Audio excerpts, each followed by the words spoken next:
Hi ಎಲ್ಲೋ ಎಲ್ರಿಗೂ ನಮಸ್ಕಾರ. Welcome back to ಮೇಕಾ ಜಗ್ಗಿ ವ್ಲಾಗ್ಸ್. ಎಲ್ಲರೂ ಹೇಗಿದ್ದೀರಾ? ಒಪ್ಪೆಲ್ಲ ಚೆನ್ನಾಗಿದ್ದೀರಾ ಅಂದ್ಕೊಂಡಿದ್ದೀನಿ. ನಾನು ಕೂಡ ತುಂಬಾ ಚೆನ್ನಾಗಿದ್ದೀನಿ. ಇವತ್ತು ಬಂದುಬಿಟ್ಟು ವೈಕುಂಠ ಏಕಾದಶಿ. ಸೊ ಹಾಗಾಗಿ ನಾನು ಬೇಗನೆ ಎದ್ದೆ. ಜಗ್ಗಿ 5ಗೆಲ್ಲ ಜಿಮ್ಗೆ ಹೋಗ್ಬಿಡ್ತಾರೆ. ಸೊ ನಾನು 5:30ಗೆ ಎದ್ದೆ. ಅವ್ರು ಎಬ್ಬಿಸ್ಬಿಟ್ಟು ಹೋದ್ರು ನನ್ನನ್ನು. ಆದರೂ ಒಂದು ಹಾಫ್ ಆನ್ ಅವರ್ ಹಂಗೆ ಒದ್ದಾಡ್ಬಿಟ್ಟು ಆಮೇಲೆ ಎದ್ದೆ 5:30ಗೆ. ಸೊ ಫಸ್ಟು ಎದ್ದುಬಿಟ್ಟು ನಾನು ದೇವ್ರ ಮುಖ ನೋಡಿ ಫಸ್ಟ್ ಯಾವ ಸೀರೆ ಹಾಕ್ಕೊಳ್ಳಿ ಅಂತ ಯೋಚನೆ ಮಾಡಿ ಫೈನಲಿ ನಾನೊಂದು ಸೀರೆನ ಸೆಲೆಕ್ಟ್ ಮಾಡಿಕೊಂಡೆ. ಈ ಸೀರೆನ ಸೆಲೆಕ್ಟ್ ಮಾಡಿದೆ. ಫಸ್ಟ್ ಒಂದು ಎತ್ತಿಟ್ಕೊಂಡೆ, ಅದು ಬೇಡ ಅಂತ ಈ ಸೀರೆನ ಹಾಕ್ಕೊಂಡೆ. ನನಗೆ ಸಖತ್ ಇಷ್ಟವಾದ ಸೀರೆ ಇದು. ನನ್ನ ಮದುವೆಯ ಬಳೆ ಶಾಸ್ತ್ರದ ಸೀರೆ ಇದು. ಸೊ ಹಾಗಾಗಿ ಇನ್ನೂ ಫೇವ್ರೆಟ್ ನನಗೆ. ಅದಾದಮೇಲೆ ಬೇಗನೆ ರೆಡಿ ಆಗಬೇಕು, ಯಾಕೆಂದರೆ ಕ್ಯೂ ಜಾಸ್ತಿ ಆಗುತ್ತೆ. ನಾನು ಆಲ್ಮೋಸ್ಟ್ ಒಂದು 2 ಟೈಮ್ಸ್ ನೋಡಿದ್ದೀನಿ ಯಾವ ಥರ ಕ್ಯೂ ಇರುತ್ತೆ ಅಂತ. ಸೊ ಹಾಗಾಗಿ ಅದಕ್ಕೇ ಬೇಗ ಎದ್ದೆ. ಸ್ನಾನ ಮುಗಿಸ್ಕೊಂಡು ಬಂದುಬಿಟ್ಟು ದೇವ್ರ ಮನೆಗೆ ಹೋಗಿ ಪೂಜೆ ಮಾಡೋಣ ಅಂತ ಅಂದ್ಕೊಂಡೆ. ಬಟ್ ಇನ್ನೆಲ್ಲ ಮನೆಯೆಲ್ಲ ಕ್ಲೀನ್ ಮಾಡಬೇಕಲ್ವ. ಸೊ ಹಾಗಾಗಿ ಫಸ್ಟು ದೇವಸ್ಥಾನಕ್ಕೆ ಹೋಗಿ ಬಂದುಬಿಟ್ಟು ಮನೆಯೆಲ್ಲ ಅಷ್ಟೊತ್ತಿಗೆ ಶಿಲ್ಪ ಬಂದು ಕ್ಲೀನ್ ಮಾಡ್ಕೊಂಡಿರ್ತಾರೆ. ಹಾಗಾಗಿ ಆಮೇಲೆ ಬಂದುಬಿಟ್ಟು ಪೂಜೆ ಮಾಡ್ಬೋದು ಅಂತ ನಾನು ರೆಡಿ ಆಗಿಬಿಟ್ಟು ದೇವಸ್ಥಾನಕ್ಕೆ ಹೊರಟೆ. ಸೊ ಸ್ಯಾರಿ ಹಾಕ್ಕೊಂಡಾಗ ಈಗ ಕಾಣಿಸ್ತಿದೆ. ನಾನು ಏನಕ್ಕೆ ಗೊತ್ತಾ, ಈ ಸೀರೆನ ನಂಗೆ ತುಂಬ ಇಷ್ಟ ಅನ್ನೋದು. ಅಷ್ಟು ಚೆನ್ನಾಗಿ ಕಾಣಿಸುತ್ತೆ. ಬ್ಲೂ ಕಲರ್ ಬ್ಲೌಸ್ಗೆ ಪಿಂಕ್ ಕಲರ್ ಕಾಂಬಿನೇಷನಲ್ಲಿ ಕೊಟ್ಟಿದ್ದಾರೆ. ಸಕ್ಕತ್ತಾಗಿ ಕಾಣಿಸುತ್ತೆ ಹಾಕ್ಕೊಂಡಾಗ. ನನಗಂತೂ ಮೋಸ್ಟ್ ಫೇವ್ರೆಟ್ ಸೀರೆ ಅಂತ ಹೇಳ್ಬೋದು. ಅಷ್ಟೇ ಚೆನ್ನಾಗಿ ಬಾಡಿ ಮೇಲೆ ಫಿಟ್ಟಾಗಿ ಕೂರುತ್ತೆ. ಮಾಮೂಲಿ ಸ್ಕಿನ್ ಕೇರ್ನ ಮಾಡಿಕೊಂಡೆ. ನಾನು ಇನ್ನೇನು ಬೇರೆ ಫೌಂಡೇಶನ್ ಎಲ್ಲ ಹಾಕಲ್ಲ. ಸೊ ಹಾಗಾಗಿ ಸ್ವಲ್ಪ ಸನ್ಸ್ಕ್ರೀನ್ ಮಾಯ್ಶ್ಚರೈಸರ್ ಹಾಕ್ಕೊಂಡ್ಬಿಟ್ಟು ಸ್ವಲ್ಪ ಪೌಡರ್ ಹಾಕ್ಕೊಂಡು ನೆಕ್ಸ್ಟ್ ನೀವೇ ನೋಡ್ತಾ ಇದ್ದೀರಾ ಅಷ್ಟೇ, ಇನ್ನೇನಿಲ್ಲ. ಕಾಜಲ್, ಲಿಪ್ಸ್ಟಿಕ್, ಇಯರಿಂಗ್ಸ್ ಅಷ್ಟೇ ಹಾಕ್ಕೊಂಡ್ಬಿಟ್ಟು ಹೊರಟೆ. ಚೆನ್ನಾಗಿ ಕಾಣಿಸ್ತಾ ಇತ್ತು. ನನಗೆ ಅನ್ನಿಸ್ತಾಯಿತ್ತು ಓಕೆ ಚೆನ್ನಾಗಿ ಕಾಣಿಸ್ತಿದೆ ಅಂತ. ಹೇರೇನು ಸ್ಟ್ರೈಟ್ ಮಾಡಲಿಲ್ಲ, ಅಷ್ಟು ಟೈಮ್ ಕೂಡ ಇಲ್ಲ ನನಗೆ ಮಾಡೋದಕ್ಕೆ. ಸೊ ಹಾಗಾಗಿ ಪಟ್ಟಂತ ಹೊರಟ್ಬಿಟ್ಟೆ. ಆಮೇಲೆ ಈ ಸೀರೆದು ಬ್ಯಾಂಗಲ್ಸ್ನ ನೋಡಿದೆ. ಯಾವುದಾದ್ರೂ ಬ್ಯಾಂಗಲ್ಸು ಮ್ಯಾಚಿಂಗ್ ಇದೆಯಾ ಇದೇ ಸೀರೆಗೆ ಅಂತ. ಆ್ಯಕ್ಚುಲಿ ಇದೆ, ನಾನು ನೋಡಿಕೊಂಡೇ ಇಲ್ಲ. ಆಮೇಲೆ ಇದೆ ಅಲ್ವಾ ಇದಕ್ಕೆ ಅಂತ ಪಿಂಕ್ ಕಲರ್ ಬಳೆನೇ ಸಿಕ್ತು. ಸೊ ಅದನ್ನು ಮ್ಯಾಚ್ ಮಾಡಿ ಹಾಕ್ಕೊಂಡು ಫೈನಲಿ ಆ ಥರ ಕಾಣಿಸ್ತಾ ಇದ್ದೆ. ಆಚೆ ಬಂದೆ, ಸ್ವಲ್ಪ ಚಳಿ ಇತ್ತು ಅಷ್ಟೇ, ಅಷ್ಟೊಂದೇನು ಚಳಿ ಇರಲಿಲ್ಲ. ನಾನು ಮನೆಯಿಂದ ಹೊರಟಾಗ 6:30 ಆಗಿತ್ತು. 5:30ಗೆ ಎದ್ದು 1 ಅವರ್ ಒಳಗೆ ರೆಡಿ ಆಗಿದ್ದೀನಿ. ಹಾಗೆ ಆಂಟಿ ವಾಕಿಂಗ್ ಹೋಗ್ತಾಯಿದ್ರು, ಅವ್ರನ್ನೂ ಮಾತಾಡಿಸ್ಕೊಂಡು ಹೊರಟೆ. ಅವ್ರು ಆ್ಯಕ್ಚುಲಿ ದೇವಸ್ಥಾನಕ್ಕೆ ಬರ್ತಿದ್ದಾರೆ ಅಂತ ಅಂದ್ಕೊಂಡೆ. ಇಲ್ಲ, ಅವ್ರು ವಾಕಿಂಗ್ ಹೋಗ್ತಾಯಿದ್ರು. ಸೊ ಹಾಗೆ ಮಾತಾಡಿಸ್ಕೊಂಡು ಹೋಗ್ತಾಯಿದ್ದೆ. ನನಗಿನ್ನೂ ಕನ್ಫ್ಯೂಷನ್ ಇದೆ, ನಾನು ಯಾವ ಟೈಮ್ಗೆ ಇನ್ನೂ ವೀಡಿಯೋಸ್ಗಳನ್ನ ಹಾಕಬೇಕು, ನಾನು ಯಾವ ಟೈಮ್ಗೆ ಶಾರ್ಟ್ಸ್ನ ಹಾಕಬೇಕು ಅಂತ ನಾನೆಲ್ಲ ಕ್ಲಾರಿಟಿ ಮಾಡ್ಕೋತಾ ಇದ್ದೀನಿ ಇವಾಗ. ಇನ್ಮೇಲೆ ಶಾರ್ಟ್ಸು ಡೈಲಿ ಹಾಕಬೇಕು ಅಂತ ಅಂದ್ಕೊಂಡಿದ್ದೀನಿ. ಇನ್ನೊಂದು ರೆಸಲ್ಯೂಷನ್ ಅಂತ ಹೇಳಿದೆ ಅಲ್ವಾ, ಅದು ಇನ್ನೊಂದು ನೆಕ್ಸ್ಟ್ ವಿಡಿಯೋದಲ್ಲಿ ಬರುತ್ತೆ. ಅದೇನಂತ ಪ್ಲೀಸ್ ವಾಚ್ ಮಾಡಿ. ನಾನು ಏನು ರೆಸಲ್ಯೂಷನ್ನ ಮಾಡಿದ್ದೀನಿ ಅಂತ, ಸ್ಟಾರ್ಟ್ ಮಾಡಿದ್ದೀನಿ ಅಂತ ಗೊತ್ತಾಗುತ್ತೆ ನಿಮಗೆ. ತುಂಬ ವರ್ಷದಿಂದ ನಾನು ಚಿಕ್ಕವಳಿದ್ದಾಗಿಂದ ಅಂದ್ಕೊತಾ ಇದ್ದಿದ್ದು, ನಾವು ಒಂದು ಎಲ್ಲಿಗೆ ಹೋಗಬೇಕು ಅಂದ್ರೂ ಹಾಸನ ಹೋಗಬೇಕಿತ್ತು ಅಥವಾ ಬೇಲೂರು ಹೋಗಬೇಕಿತ್ತು. ಸೊ ಹಾಗಾಗಿ ತುಂಬ ದೂರ ಇದ್ದಿದ್ದರಿಂದ ನನಗೆ ಆಗ್ತಾ ಇರಲಿಲ್ಲ ಹೋಗೋಕ್ಕೆ. ಸೊ ಇಲ್ಲಿ ಹತ್ರದಲ್ಲೇ ನನಗೆ ಸಿಕ್ಕಿದೆ. ಏನಂತ ಹೇಳ್ತೀನಿ, ನೆಕ್ಸ್ಟ್ ವೀಡಿಯೋನ ನೋಡಲೇಬೇಕು. ಅವಾಗ ನಾನು ಎಲ್ಲಿಗೆ ಹೋಗ್ತಿದ್ದೀನಿ, ಏನಕ್ಕೆ ಸೇರ್ಕೊಂಡಿದ್ದೀನಿ ಅಂತ ನಿಮಗೆ ಗೊತ್ತಾಗತ್ತೆ. ದೇವಸ್ಥಾನದ ಹತ್ರ ಬಂದೆ. ಹಾಗೆ ಆಚೆ ತುಳಸಿನ ಮಾರ್ತಾಯಿದ್ರು. ತುಳಸಿ ಒಂದು ಮಾರ್ಗೇನೋ 50 ಅಂತ ಹೇಳಿದ್ರು. ತೊಗೊಂಡೆ. ಅದಾದಮೇಲೆ ಅರ್ಚನೆ ಟಿಕೆಟ್ನ ತೊಗೊಂಡೆ. ಅಲ್ಲಿ ಅರ್ಚನೆ ಮಾಡಿಸ್ದೆ. ಆಮೇಲೆ ಹಂಗೆ ಒಂದು ಸ್ವಲ್ಪ ವೀಡಿಯೋ ಮಾಡಿಕೊಂಡೆ. ನನಗೆ ಯಾಕೋ ಇವಾಗ ಮತ್ತೆ ಫಿಯರ್ ಸ್ಟಾರ್ಟ್ ಆಗಿದೆ. ಅದನ್ನು ಬಿಡಬೇಕು. ಯಾರಾದರೂ ನೋಡ್ತಾರಾ ಅಂತಲೇ ವಿಡಿಯೋ ಮಾಡೋದಾಗತ್ತೆ. ಯಾಕೆ ಅಂತ ಗೊತ್ತಿಲ್ಲ, ಅದು ಇವಾಗ ಸ್ಟಾರ್ಟ್ ಆಗ್ತಿದೆ. ಮೊದಲೆಲ್ಲ ಇರಲಿಲ್ಲ ನನಗೆ.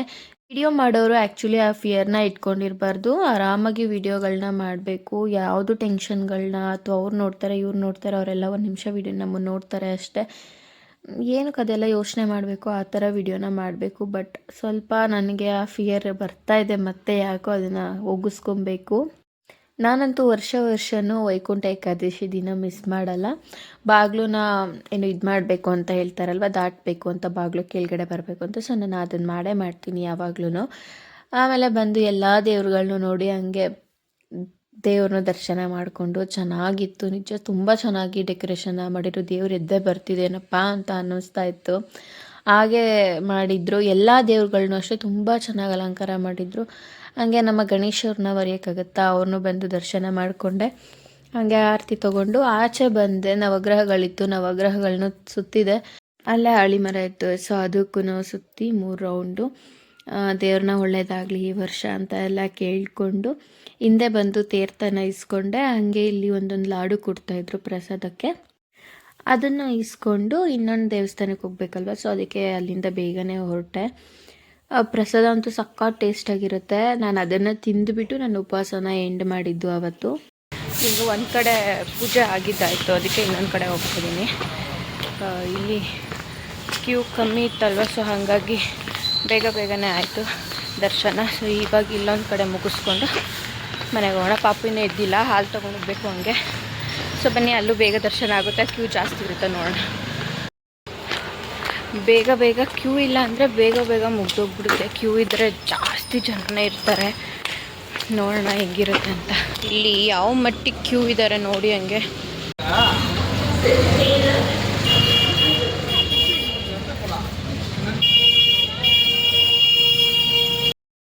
ನೋಡಿದ್ವಲ್ವಾ ಎಷ್ಟು ಕ್ಯೂ ಇದೆ ಅಂತ. ನಾನು ಬರೋದ್ರೊಳಗೇ ಎಷ್ಟು ಕ್ಯೂ ಆಗಿತ್ತು. ಇಟ್ಸ್ ಓಕೆ, ನಿಲ್ಲೇಬೇಕು. ಇನ್ನೇನು ಟೈಮ್ ಇತ್ತು ನನಗಿನ್ನ ಪಾಪು ಎದ್ದೇಳೋಕ್ಕೆ. 6:45 ನಂಗೆ ಅಲ್ಲಿ ದರ್ಶನನೇ ಮುಗ್ದೋಯ್ತು. ಸೊ ಹಾಗಾಗಿ ಇಲ್ಲಿ ಬಂದುಬಿಟ್ಟು ನಿಂತೆ. ಬೇಗ ಕ್ಯೂ ಮೂವ್ ಮಾಡಿಸ್ತಾ ಇದ್ರು. ಸೊ ಹಾಗಾಗಿ ಅಷ್ಟೊಂದೇನು ಕಷ್ಟ ಅನ್ನಿಸ್ಲಿಲ್ಲ ನನಗೆ. ಬೇಗ ಮುಂದೆ ಬಂದುಬಿಟ್ಟೆ.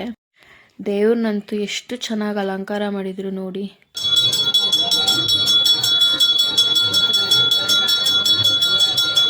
ಎರಡು ಕಡೆ ದರ್ಶನ ಮಾಡಿದ್ದಂತೂ ನನಗಂತೂ ತುಂಬ ಖುಷಿ ಆಯಿತು. ಹಾಗೆ ಮನಸ್ಸಿಗೂ ಕೂಡ ತುಂಬಾ ಸಮಾಧಾನ ಆಯಿತು.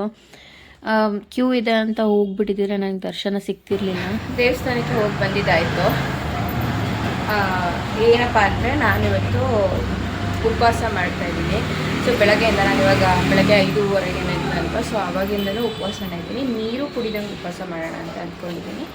ಕೆಲವೊಂದರಲ್ಲಿ ದೇವ್ರು ಇನ್ನೂ ಒಳ್ಳೇದು ಮಾಡೋದಿದೆ. ಸೊ ಹಾಗಾಗಿ ಸ್ವಲ್ಪ ಒಳ್ಳೇದಾಗುತ್ತೇನೋ ಅಂತ ಅಂದ್ಕೊಂಡು ಇವಾಗ ಪ್ರಸಾದ ಎಲ್ಲ ತೊಗೊಂಡು ಮನೆಗೆ ಬಂದೆ. ಪಾಪುನ ಎಬ್ಬರಿಸ್ಬೇಕು, ಅವನು ಸ್ಕೂಲಿಗೆ ಕಳಿಸ್ಬೇಕು. ಹೀಗೆ ಉಪವಾಸದ ದಿನ ಹೇಗಿರುತ್ತೆ ಅಥವಾ ಎಲ್ಲ ಸಬ್ಸ್ಕ್ರೈಬ್ ಮಾಡ್ಕೊಂಡಿಲ್ಲ, ಬೇಗ ಸಬ್ಸ್ಕ್ರೈಬ್ ಮಾಡ್ಕೊಂಡು ಲೈಕ್ ಮಾಡಿ, ಶೇರ್ ಮಾಡಿ, ಕಮೆಂಟ್ ಮಾಡಿ, ಸಬ್ಸ್ಕ್ರೈಬ್ ಮಾಡೋದನ್ನು ಮರಿಬೇಡಿ. ಸಬ್ಸ್ಕ್ರೈಬ್ ಮಾಡಿಕೊಂಡು ವೀಡಿಯೋಸ್ಗಳನ್ನ ನೋಡಿ ಮನೆ ಮಗಳು ಈಗ ನನ್ನ ಕಳಿಸಿ ಅಂತ ಹೇಳ್ತಾ ಬನ್ನಿ ಇವತ್ತಿನ ದಿನ ಹೇಗೆ ಹೋಗುತ್ತೆ ಅಂತ ತೋರಿಸ್ತೀನಿ. ಈಗ ಡ್ರೆಸ್ ಚೇಂಜ್ ಮಾಡ್ಕೊಂಡಿದ್ದೀನಿ. ಸ್ಯಾರಿಲಂತೂ ಏನು ಕೆಲಸ ಮಾಡೋಕ್ಕಾಗಲ್ಲ. ಸ್ಯಾರಿಲ್ಲ ಪಪ್ಪು ಸ್ನಾನ ಮಾಡಿಸ್ಬಿಟ್ಟೆ. ನೀರು ಕುಡಿದಲ್ಲೇ ಮಾಡಬೇಕು ಅಂತ ಅಂದ್ಕೊಂಡಿರೋದು. ಸೊ ಹಾಗಾಗಿ ಮಾಮೂಲಿ ಕೆಲಸಗಳನ್ನ ಮಾಡ್ತೀನಿ. ಅದ್ರ ಬಗ್ಗೆ ಕಾನ್ಸಂಟ್ರೇಟ್ ಮಾಡಲ್ಲ. ಯಾಕೆಂದರೆ ಜಾಸ್ತಿ ಉಪವಾಸ ಇದ್ದೀನಿ ಅಂತ ಅಂದ್ಕೊಂಡ್ರೆ ಒಂಥರ ಅನಿಸುತ್ತೆ. ಬಟ್ ಏನು ಇದು ಮಾಡ್ಕೊಳಲ್ಲ. ನಾನು ಡ್ರೆಸ್ ಚೇಂಜ್ ಮಾಡ್ಕೊಂಡು ಬರೋದ್ರೊಳಗೆ ನನ್ನ ಮಗ ಕಿತಾಪಾತಿ ಮಾಡ್ಕೊಂಡು ಅಳ್ತಾ ಇದ್ದ. ಅವನಿಗೆ ಸಮಾಧಾನ ಮಾಡಿ ಅವನಿಗೆ ಬಾಕ್ಸ್ಗೆ ಟಿಫನ್ ಹಾಕ್ತಾಯಿದ್ದೆ. ಹಾಗೆ ಅವನಿಗೂ ಟಿಫನ್ ತಿನ್ನಿಸ್ಬೇಕು. ನಾನು ಬೆಳಗ್ಗೆ ಕಾಫಿ ಬಿಸ್ಕೆಟ್ ಇದೆಲ್ಲ ಅಭ್ಯಾಸ ಮಾಡಿಸಿಲ್ಲ. ಟಿಫನ್ ಅಂದರೆ ಟಿಫನ್ ಅಷ್ಟೇ ಅವನಿಗೆ ಕೊಡ್ಬೇಕು ನಾನು. ಅದೊಂದೇ ಇಂಟೆನ್ಷನ್ ನನಗೆ. ಸ್ಕೂಲಿಗೆ ಕಳಿಸ್ಬಿಟ್ಟು ಹಿಂಗೆ ಆಂದಿವೆ ದೊಡ್ಡಮ್ಮನ ದೇವಸ್ಥಾನದ ಹತ್ರ ಬಂದಿದ್ದೀನಿ. ಹಂಗೆ ದೊಡ್ಡಮ್ಮನ ದೇವಸ್ಥಾನಕ್ಕೆ ವಿಸಿಟ್ ಕೊಟ್ಟು ದೇವ್ರು ನೋಡ್ಕೊಂಡು ಹೋಗೋಣ ಅಂತ.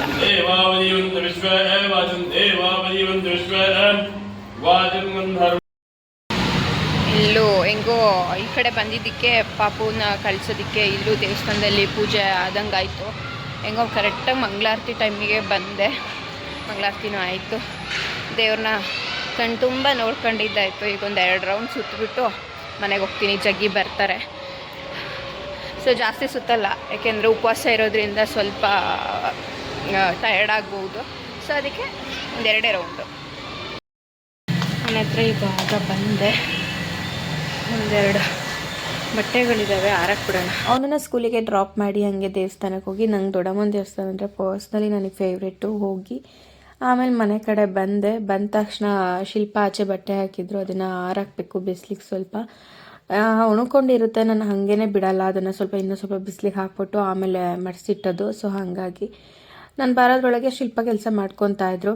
ಹಾಗೆ ನಾನು ಪಾತ್ರೆ ಜೋಡಿಸ್ತಾ ಇದ್ದೆ. ಪಾತ್ರೆ ತೊಳೆದಿಟ್ಟಿರ್ತಾರಲ್ವ, ಸೊ ಹಾಗಾಗಿ ಅದನ್ನು ಬೇಗ ಪಟ ಅಂತ ಜೋಡಿಸಿ ಪೂಜೆ ಮಾಡಬೇಕು. ಸೊ ಹಾಗಾಗಿ ಎಲ್ಲ ಕ್ಲೀನ್ ಮಾಡಿಕೊಂಡೆ. ನಾನು ಪೂಜೆಗೆ ರೆಡಿ ಮಾಡಿಕೊಂಡೆ.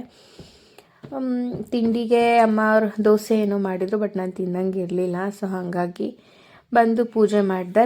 ನಾನು ನೀರು ಕೂಡ ಕುಡ್ದಿಲ್ಲ, ಕುಡಿಬಾರ್ದು ಅಂತ ಹೇಳಿದ್ರು. ಬಾಳೆಹಣ್ಣು ತಿನ್ನಿ ಏನಾಗಲ್ಲ ಅಂತ. ಬಟ್ ನಾನು ಏನೂ ತಿಂದಿಲ್ಲ. ಕಂಪ್ಲೀಟಾಗಿ ಪೂಜೆ ಮುಗೀತು. ಅಮ್ಮ ಆಲ್ರೆಡಿ ಮಾಡಿರ್ತಾರೆ.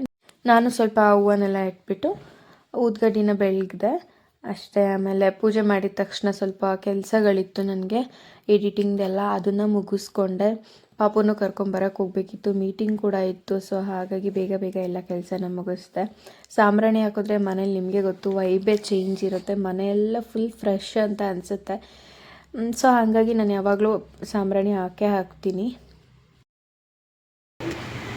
ಈಗ ಟೈಮ್ ಬಂದುಬಿಟ್ಟು 10:15. ಎಲ್ಲ ಕೆಲಸ ಎಲ್ಲ ಮುಗಿದಿದೆ, ಪೂಜೆನೇ ಆಯಿತು. ಸೊ ಅದಕ್ಕೆ ಏನು ಮಾಡ್ತೀನಿ, ಎಡಿಟಿಂಗ್ ಮಾಡ್ತೀನಿ. ಸ್ವಲ್ಪ ಎಡಿಟಿಂಗ್ ಎಲ್ಲ ಮುಗಿಸ್ಕೊಂಡ್ಬಿಟ್ಟು ಪಾಪ ಕರ್ಕೊಬರಕ್ಕೆ ಹೋಗಬೇಕು. ಪೇರೆಂಟ್ಸ್ ಮೀಟಿಂಗ್ ಇದೆ ಅಂತ ಇವತ್ತು. ನಾಳೆ ಬೆಳಗ್ಗೆವರೆಗೂ ಇರಬೇಕು ಅಂತ ಹೇಳಿದ್ರು. ನಮಗೆ ದೇವರಣೆ ನಾಳೆ ಬೆಳಗ್ಗೆವರೆಗೂ ಇರೋಕ್ಕಾಗಲ್ಲ ಅನಿಸುತ್ತೆ. ಸೊ ಅದಕ್ಕೆ ನನಗೆ ಆಗೋವಷ್ಟೊತ್ತು ಇರ್ತೀನಿ ಅಂದರೆ 6 ಗಂಟೆವರೆಗೂ ಇರ್ತೀನಿ. ಅದಾದಮೇಲೆ ಏನಾದರೂ ಫಸ್ಟ್ ಫ್ರೂಟ್ಸ್ ಏನಾದರೂ ತಿಂದ್ಬಿಟ್ಟು ಇದನ್ನು ಮಾಡ್ತೀನಿ, ಉಪವಾಸನ ಎಂಟು ಮಾಡ್ತೀನಿ. ಸೊ ಬನ್ನಿ ಏನೇನು ಮಾಡ್ತೀನಿ ಅಂತ ತೋರಿಸ್ತೀನಿ ಇವತ್ತಿನ ದಿನ ಎಲ್ಲ. ಓಕೆನಾ? ಸ್ಕೂಲಲ್ಲಿ ಮೀಟಿಂಗ್ನ ಮುಗಿಸ್ಕೊಂಡು ಪಾಪನೂ ಕರ್ಕೊಂಡು ಅವ್ನಿಗೆ ಊಟ ಮಾಡಿಸ್ಕೊಂಡು ನಾವು ಬಂದಿದ್ದೆ ಡಿಜಿಟಲ್ ರಿಲಯನ್ಸ್ಗೆ. ಏನಕ್ಕೆ ಅಂದರೆ ನನಗೊಂದು ಲ್ಯಾಪ್ಟಾಪ್ ಬೇಕಿತ್ತು. ಸೊ ಹಾಗಾಗಿ ತೊಗೊಳೋದಕ್ಕೆ ಅಂತ ಬಂದಿದ್ದು. ಎಲ್ಲನೂ ಚೆಕ್ ಮಾಡೋದು ಯಾವ್ದು ತೊಗೊಳ್ಳೋದು ಏನು ಅಂತ. ಫೈನಲಿ ಯಾವುದೋ ಒಂದು ತೊಗೊಂಡಿದ್ದೀವಿ. ಅದನ್ನು ನಿಮಗೆ ನೆಕ್ಸ್ಟ್ ವಿಡಿಯೋದಲ್ಲಿ ತೋರಿಸ್ತೀನಿ ಯಾವುದು ಅಂತ. ಪ್ರೈಸ್ ಎಷ್ಟಾಯಿತು, ಯಾವ ಕಂಪ್ನಿದು ತೊಗೊಂಡು ಅಂತ ನಿಮಗೆ ನೆಕ್ಸ್ಟ್ ವಿಡಿಯೋದಲ್ಲಿ ಗೊತ್ತಾಗತ್ತೆ. RAM 256 ಸ್ಟೋರೇಜ್ ಬರುತ್ತೆ. 512 ಬೇಕಂದ್ರೆ ಇದರಲ್ಲಿ ಸಿಗುತ್ತೆ, ಅದು 120. ಇದ್ರಲ್ಲಿ 512 ಬರುತ್ತೆ ಅಲ್ಲ. ಹಾಗೆ ನೋಡ್ತಾ ಇದ್ದೆ, ನನಗೆ ಒಂದು ಸ್ಟ್ರೈಟ್ನರ್ ಬೇಕಿತ್ತು, ಅಂದರೆ ಕೂಮ್ ಥರ ಬರುತ್ತಲ್ಲ. ಸೊ ಅದನ್ನು ತೊಗೊಳಕ್ಕೆ ಅಂತ ನೋಡಿದೆ. ಬಟ್ ಆನ್ಲೈನಲ್ಲಿ ಇನ್ನೂ ಕಮ್ಮಿ ಇತ್ತು. ನನ್ನ ಫ್ರೆಂಡ್ಗೂ ಕಾಲ್ ಮಾಡಿ ಕೇಳಿದಾಗ ಆನ್ಲೈನಲ್ಲಿ ಇನ್ನೂ ಕಮ್ಮಿ ಇದೆ ಅನ್ನೋದಕ್ಕೆ ಚೆಕ್ ಮಾಡಿ ನೋಡಿ ತೊಗೊಳ್ಲಿಲ್ಲ. ಹೌದು, ಆ ಥರ ಫಸ್ಟ್ 10 ಮಂತ್ಸ್ ಅದು, ನೆಕ್ಸ್ಟ್ 14 ಮಂತ್ಸ್ ಇದು 3000 ಹೋಗುತ್ತೆ. 15 ಜನ್ 12 ಜನ್ ಅಂತ. ಅವೆಲ್ಲ ಇನ್ನೂ ಜನ್ರೇಷನ್ ಲ್ಯಾಪ್ಟಾಪ್ಗಳು ಕೊಡ್ತಿರೋದು. ಇದು ಲೇಟೆಸ್ಟ್ ಒಂದು ಸರ್. ಇದರಲ್ಲಿ ನಿಮಗೆ ನಾನು ಎಂಟ್ರಿ ಲೆವೆಲ್ದಲ್ಲಿ ಹೇಳಿದೆ MS office, online class, YouTube ಅಂತ. ಅದು ಬಿಟ್ಟು ಹೈ ಎಂಡ್ ಕೋಡಿಂಗ್ ಯಾವುದೋ ಕೋರ್ಸ್ ಇರ್ತಾರೆ, ಅದನ್ನು ಕೂಡ ಮಾಡ್ತೀವಿ. ಟ್ಯಾಲಿ, ಸ್ಯಾಪ್ ಅದೆಲ್ಲ. ನಾನು ಇದನ್ನೇ ತೊಗೊಬೇಕು ಅಂದ್ಕೊಂಡಿದ್ದು. ಬಟ್ ಆನ್ಲೈನಲ್ಲಿ ತುಂಬ ಕಮ್ಮಿಗಿದೆ ಇಲ್ಲಿಗಿಂತ. ಇಲ್ಲಿ 3700 ಸಮಥಿಂಗ್ ಏನೋ ಇತ್ತು. ಆನ್ಲೈನಲ್ಲಿ 2700 ಸಿಗುತ್ತೆ. ಸೊ ಹಾಗಾಗಿ ಇಷ್ಟೊಂದು ಯಾಕೆ ಕೊಟ್ಟು ತೊಗೋಬೇಕು ಅಂತ ತೊಗೊಳ್ಲಿಲ್ಲ. ಆಮೇಲೆ ಅದನ್ನು ಯಾವ್ದು ತೊಗೊಂಡು ಅಂತ ಹೇಳ್ತೀನಿ ಅನ್ನಲ್ವಾ, ನೆಕ್ಸ್ಟ್ ವಿಡಿಯೋದಲ್ಲಿ ಹೇಳ್ತೀನಿ. ತೊಗೊಂಡಾಯಿತು. ಸ್ವಲ್ಪ ಏನೋ ಅಪ್ಡೇಟಿಂಗ್ ಎಲ್ಲ ಇತ್ತು ಅಂತ ಮಾಡ್ತಾಯಿದ್ದು. ಅಷ್ಟರೊಳಗೆ ನನ್ನ ಮಗ ತಾಚಿ ಮುಗಿಸ್ಕೊಂಡು ಮನೆ ಕಡೆ ಹೊರಟ್ವು. ಈಗ ಸಂಜೆ 5:30 ಆಗಿದೆ, ಇನ್ನೇನು 6 ಗಂಟೆ ಹತ್ತತ್ರ. ಸೊ ಅದಕ್ಕೆ ಪೂಜೆ ಮಾಡಿಬಿಟ್ಟು ಉಪವಾಸನ ಎಂಟು ಮಾಡೋಣ ಅಂತ ಅಂದ್ಕೊಂಡಿದ್ದೀನಿ. ನನ್ನ ಪಾಪ ಸ್ಕೂಲಿಗೆ ಕರ್ಕೊಂಬಂದ್ಮೇಲೆ ಅವನಿಗೆ ಊಟ ಅದು ಇದು ಅಂತಲೇ ಆಗೋಯಿತು. ಇನ್ನೇನು ನಾರ್ಮಲ್ ಅದೇ ವಿಡಿಯೋ ಇನ್ನೇನು ತೋರಿಸೋದು ಅಂತ ಏನೂ ಜಾಸ್ತಿ ಮಾಡೋಕ್ಕಾಗಿಲ್ಲ. ಸೊ ಇವಾಗ ಪೂಜೆ ಮಾಡೋಣ ಬನ್ನಿ. ಈಗಿನೇನಿಲ್ಲ, ಪೂಜೆ ಮಾಡಿಬಿಟ್ಟು ಉಪವಾಸನ ಎಂಟು ಮಾಡ್ತೀನಿ ಅಷ್ಟೇ. ಇವಾಗ ಚೂರು ಲಡ್ಡು ತಿಂದು ನನ್ನ ಉಪವಾಸನ ಎಂಟು ಮಾಡ್ತೀನಿ. ನಾನು ಇದು ಲಡ್ಡು, ದೇವಸ್ಥಾನದ ಲಡ್ಡು ತಿಂದು ಉಪವಾಸನ ಎಂಟು ಮಾಡ್ತಾಯಿದ್ದೀನಿ. ಇವಾಗ ಸ್ವಲ್ಪ ಲಡ್ಡು ತಿಂದೆ ದೇವಸ್ಥಾನದ್ದು. ಆ್ಯಪಲ್ ಏನಾದರೂ ತಿನ್ನಬೇಕು. ಫಸ್ಟೇ ಸ್ಪೈಸಿ ಅಥವಾ ಏನಾದರೂ ತಿಂದರೆ ಜಾಸ್ತಿ ಎದೆ ಉರಿ ಬಂದ್ಬಿಡುತ್ತೆ. ಇಷ್ಟು ತನಕ ಇದ್ದಿದ್ದಿಂದ. ಸೊ ಅದಕ್ಕೆ ಆ್ಯಪಲ್ ತಿಂತಾ ಇದ್ದೀನಿ. ಉಪವಾಸ ಮುಗಿಸೋದ್ರೊಳಗೆ ಸ್ವಲ್ಪ ಟಯರ್ಡ್ ಆಗಿದೆ. ಸೊ ಹಾಗಾಗಿ ವಿಡಿಯೋನ ಕಂಟಿನ್ಯೂ ಮಾಡೋಕ್ಕಾಗಿಲ್ಲ. ಎಲ್ರಿಗೂ ನನ್ನ ವೀಡಿಯೋಸ್ಗಳು ಇಷ್ಟ ಆಗಿದೆ ಅಂದ್ಕೊತೀನಿ. ಬಾಯ್.